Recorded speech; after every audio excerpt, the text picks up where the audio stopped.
meeting's being recorded. Okay, thanks for joining me today. This is the first session, one of 9, in what we've called the Colour Academy. And today we're going to talk about colour communication. It's a very high level conversation. It's a course which I've developed today from talking to the service managers in our organisation. But a little bit about the Colour Academy concept. Meeting the PCT community, it became clear that we had some real experts working with us, but we also had some people who don't have a graphic arts background and not really an appreciation of colour. And so the idea was that we were stepping in too quickly with teaching people about profiling and colour management when they really needed to have some sort of deeper understanding of some of the drivers and an underlying sort of a theory, if you like. So today, as I said, we've got a full agenda, but for people who might want to step in with more technical questions, I think those questions will be answered as the as these sessions go forward over August. So this is a very, very high level overview, but I think it's the most important thing. And if you like what you see today, I do think at least this presentation should be given and understood by most people in Zycon customer facing to understand colour. Okay, colour management, why? Well, for me, there's only ever been 2 reasons to have colour management. One is to deliver the expected, so have predictable colour. This means you can set a contract with a customer and fulfill that contract. No surprises on either end. And the second is repeatable colour, to make the same thing day in, day out, week in, week out. And that is for business retention. And those are the only 2 reasons for having colour management. It's process control. And I think we forget sometimes that print is a manufacturing process, and one of the main components of that process is colour. So for me, this is the job of a colour management system. The challenge our customers face daily is that they're presented with a digital mess. A file which contains both Pantones, brand colours, or it can be a pre-printed. Oops, I don't know what's going on here. Pre-printed work.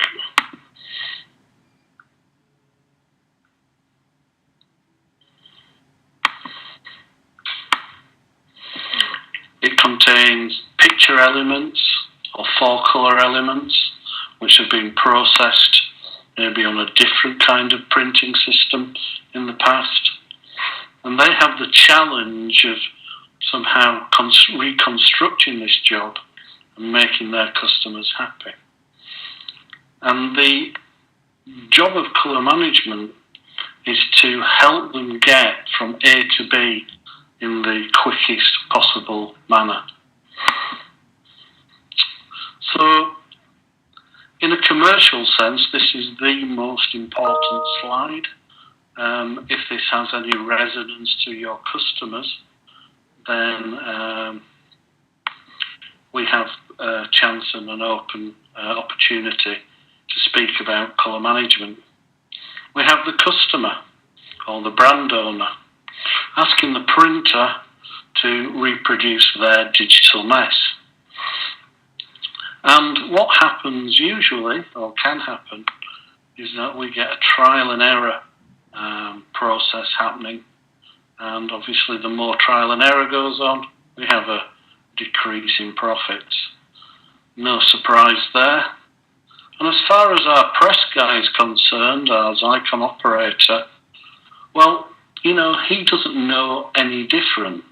It is the world he has been taught, and he expects this is the way of working. Something else about this scenario is the salesman tends to get deeply involved. And so there's not just decreased in profits due to the press being used as a very expensive copy of Photoshop, but also time and effort elsewhere in the factory and personnel are also being wasted. The salesman sat on the production guy's shoulder, often making adjustments or suggesting adjustments. And ultimately, maybe what they deliver is compromised. It's not as good as it could be, and it might be very difficult to reproduce.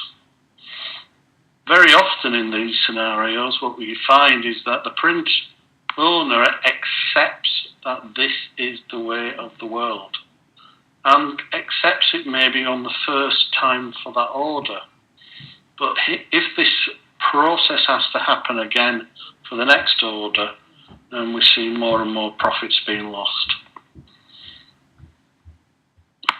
To extensiate this concept a little bit further, if the brand owner or customer wants their work produced in different ways, maybe a magazine, a label, a poster, then at different printers or throughout one print shop, again, we can see without colour management or a strategy to help, they're going to be lost. So how do we move forward and change the status quo? Well, we have to start communicating colour in a different way. Today we communicate colour in terms of CMYK. Printers understand this, and it's something which has been traditional for many, many years.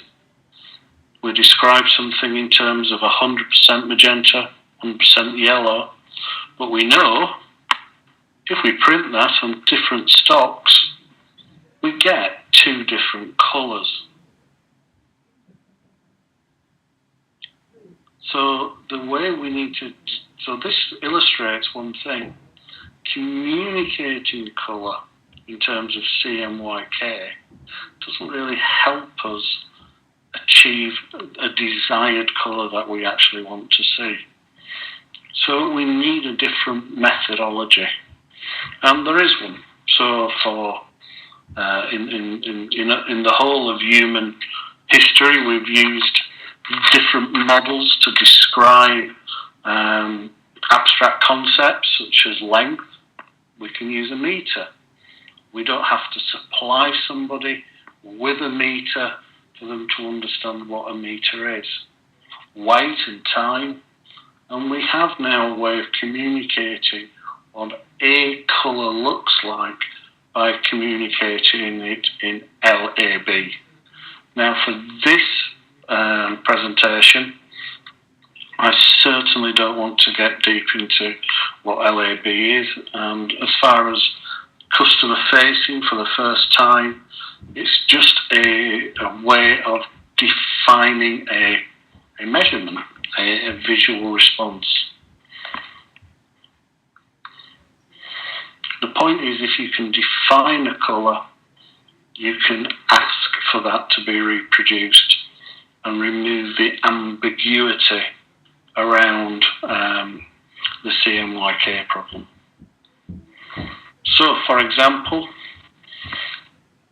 Colour by numbers means that just like if we want to order a metre of wood from 3 different factories, we'd expect a metre back. We wouldn't expect to have to give them a sample.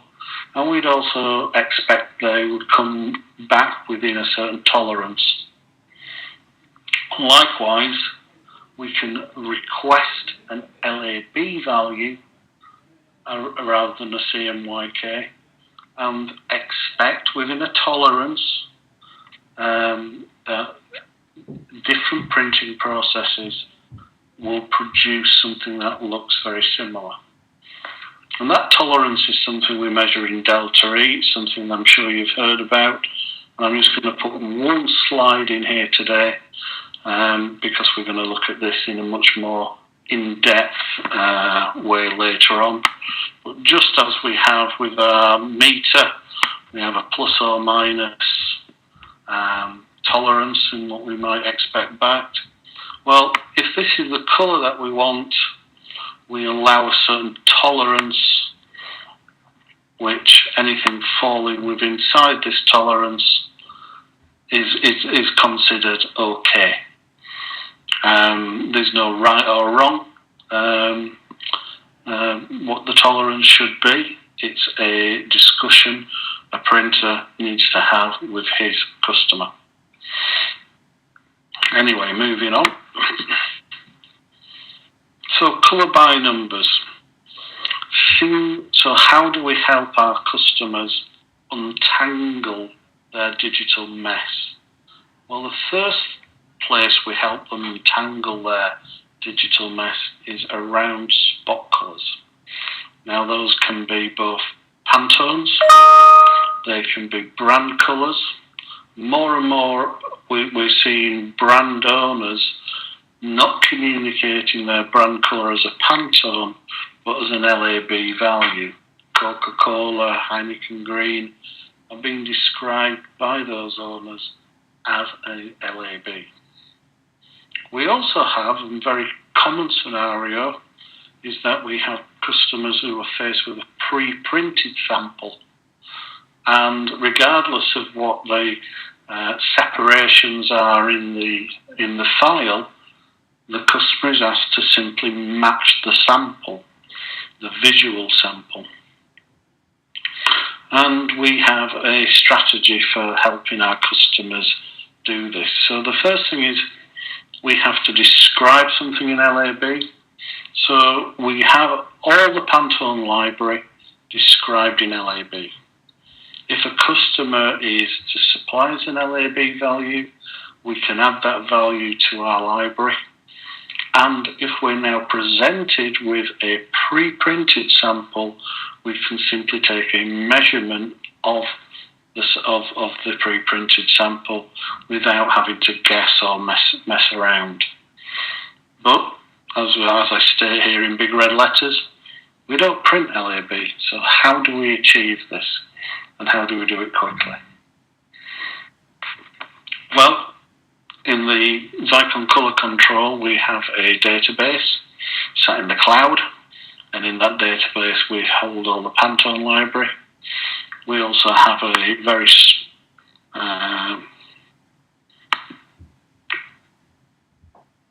small database which we can have both custom colours and colours which customers define, such as Heineken Green.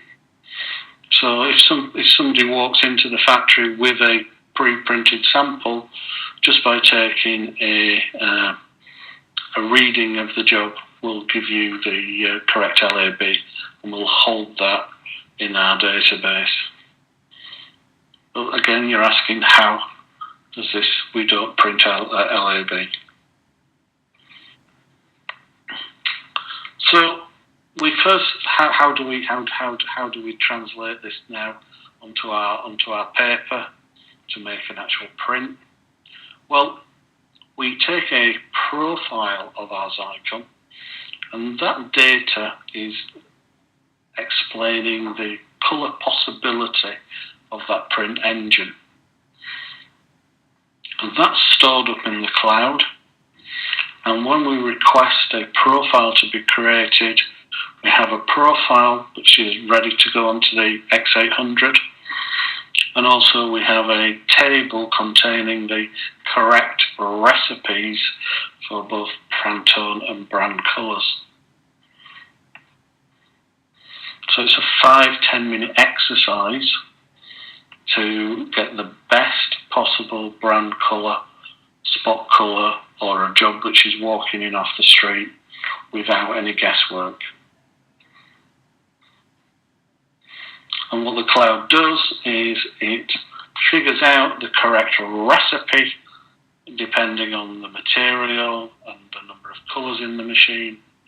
And the point being, the big point being, is that the operator is doing no tweaks. He's just keeping his press in good shape, making sure his densities are correct, making sure he's kept his linearization on. But he's not having to do any tweaks or pre-press work. It's been done for him. So we now have a strategy for looking after spot colours in our digital mess in all different flavours. But how do we control the whole printing process?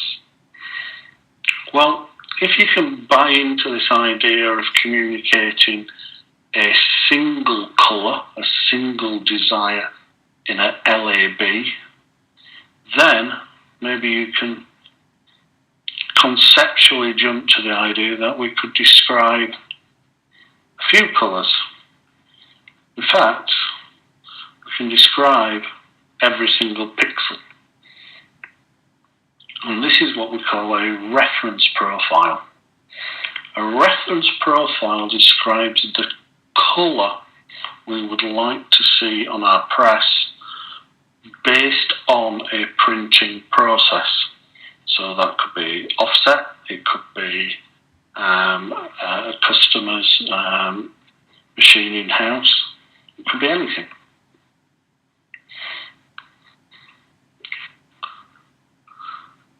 And we have two types of possibilities with what we would call a emulation or a source profile, and that is we can tailor make one, and we can tailor make one and use that within our X800, or we can use an industry standard. On the screen is Fogra 39, and I do realise that the guys from the States will be listening to this, and that would be the equivalent of Grackle. But it's a choice. It's a defined choice.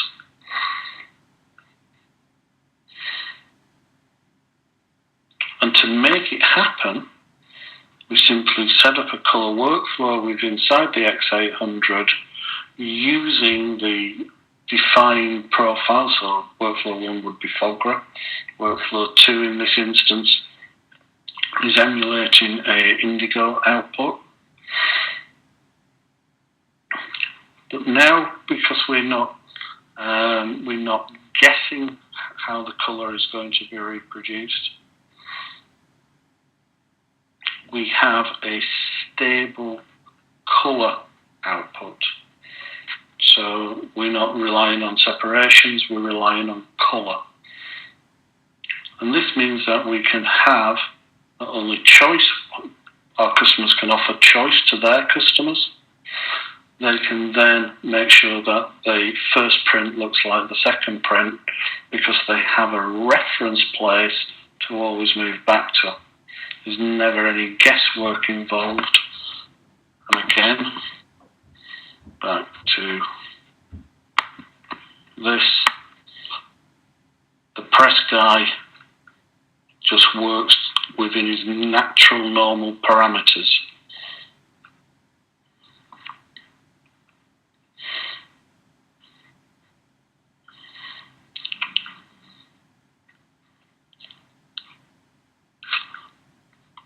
So this is how we get to a point of predictability.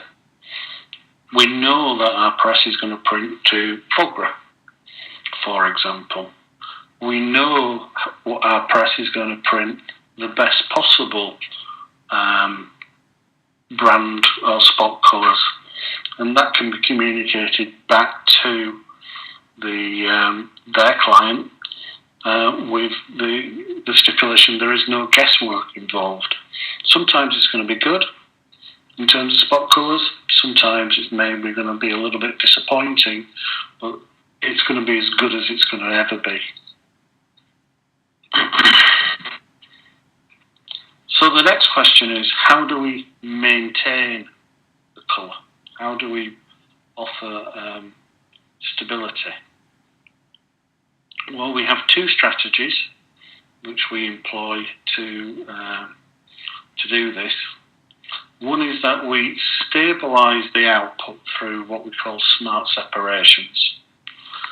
And the next is that we employ a quality control routine, which is taking the temperature or taking the colour of the values and watching the drift of the machine to make sure that nothing is printed which is out of specs. So if we just move out of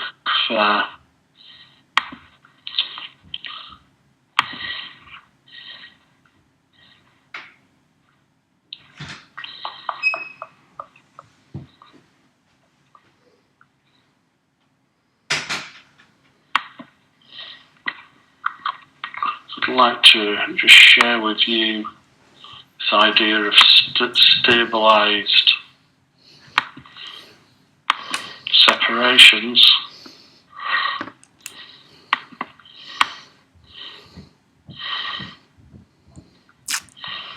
On the left-hand side of the screen, we have these separations as they would come into the RIP.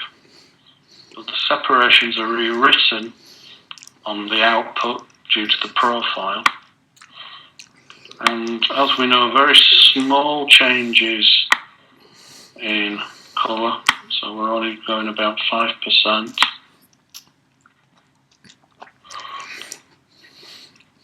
Have huge impacts on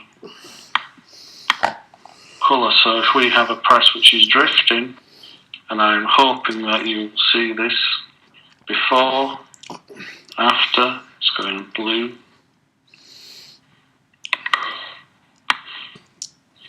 And we should see this on the colour image as well, changing.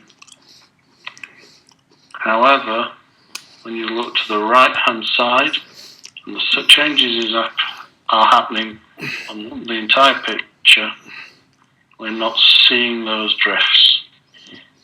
And that's because of smart separations. And if we take a look at that, you see CMYK.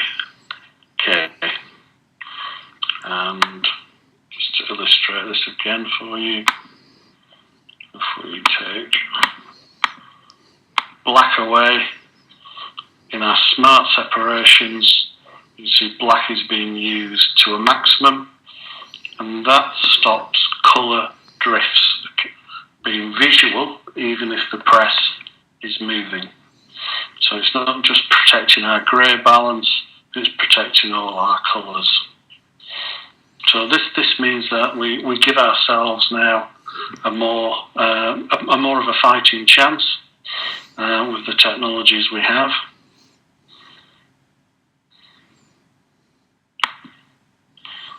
So with that in mind, so smart separations to reduce drifts, we then employ a quality control routine. And conceptually, I think a lot of people find this very difficult to understand. And I think it's because quality control is something quite new to digital printing.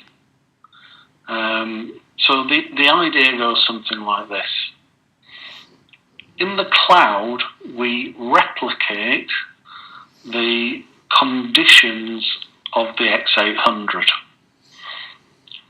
And by doing so, we calculate what the printer should be printing.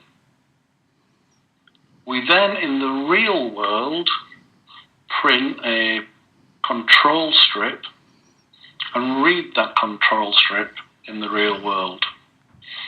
We then compare by uploading to the cloud the real world measurements versus our predicted measurements. And from that information, we can see if our machine is in good specs.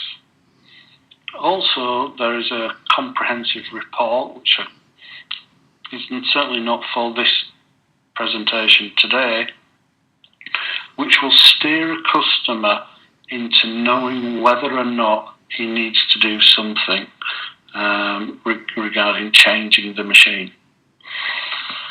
So in this way, we have a way of taking a good sample of the press condition, knowing if it's going to reproduce as we expect it should do, and then go ahead to print.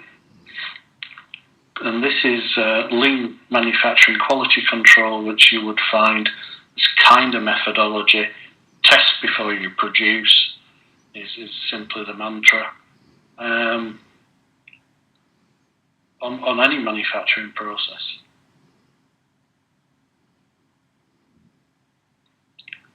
So when we employ colour management, we can start to have different conversations with the end user, or our customers can, at least. So when it comes down to brand colours and spot colours, the salesman can have a different conversation. He can say, do you have lab values? Or do you want Pantones? These are our Pantones, and this is how good we can produce them. Or if you have a sample, we have a facility in the factory where we can simply take the readings, and it'll be as near as possible. And we can tell you how near it is in terms of delta E. If you like, as long as you like what you see, with the system we employ, the first proof will equal the first production, will equal the second, third and fourth order. And in terms of production time, there's very, very little what the press guy has to do now. In terms of CMYK, or a press look and feel, we're moving away from having an uncontrolled methodology. So we are now emulating a process, and we can all, as the machine drifts away from that process, it's easy to bring it into line. So now we have a different story as well. Our salesman can say to his customer, we print to an industry standard. Does that suit you? And now, and the other thing to think about is every job has been put together at some point via Photoshop and InDesign, and all those tools are using industry standards. So it's a very good bet, even if you've got a sample, you have no idea how it was made. It's going to be made to look and feel probably like Gracol or Fogra. It's a damn good guess, because those standards are based on standard printing inks. So as you move away from Zycon colour to a industry standard type colour model, you have more of a chance to please the customer straight away. You have a stronger story, and you also have the story of repeatability. But you also have choice if you want. You can reproduce on your Zycon different looks and feels for your customers if you require. Again, it's just a choice of production now. There's no messing around or tweaking. As long as he keeps his quality control regime under control,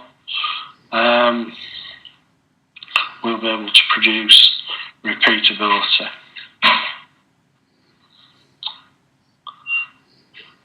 Also, in the future, as Colour Key comes into our portfolio, we'll also we will also be able to use the reports to demonstrate that we did what we said we were going to do.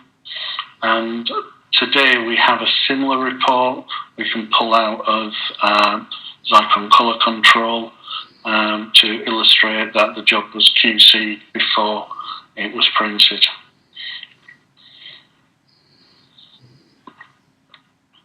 So let's, in summary, what we have if we put these tools in place.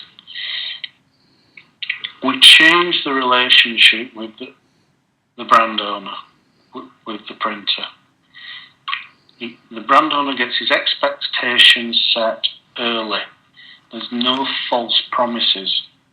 So if it's a specific Pantone which he cannot produce, there's no factory downtime in trying to mess around creating that Pantone on the digital press. The first recipe coming from the cloud will be the best recipe. And this just needs to be communicated. So the customer knows what he's going to get before he engages into placing the order. Sales have a stronger story, and also there's none of their time being wasted being in the factory trying to fine-tune something. So their working life is being optimised and doing what they should be doing. Production becomes rules-based, and in some of the future lessons we're going to do, we're going to look at the strategies, how we take different kinds of jobs and go from A to B in the quickest possible manner. So all those questions around what do we do when somebody walks in with a sample will illustrate in real time in the future how to do that without messing around. And the print business in general has more control over their bottom line. There's no mysterious colours being demystified. You produce to a set of specs, and as long as you keep your quality control regime under control, you're not printing for the trash. Also, you can prove that you printed to your specs, and so you remove forever-ending discussions around sort of nuances around colour. Okay, so that concludes this very high-level introduction. I'm going to ask if you want to ask any questions. We'll ask them now.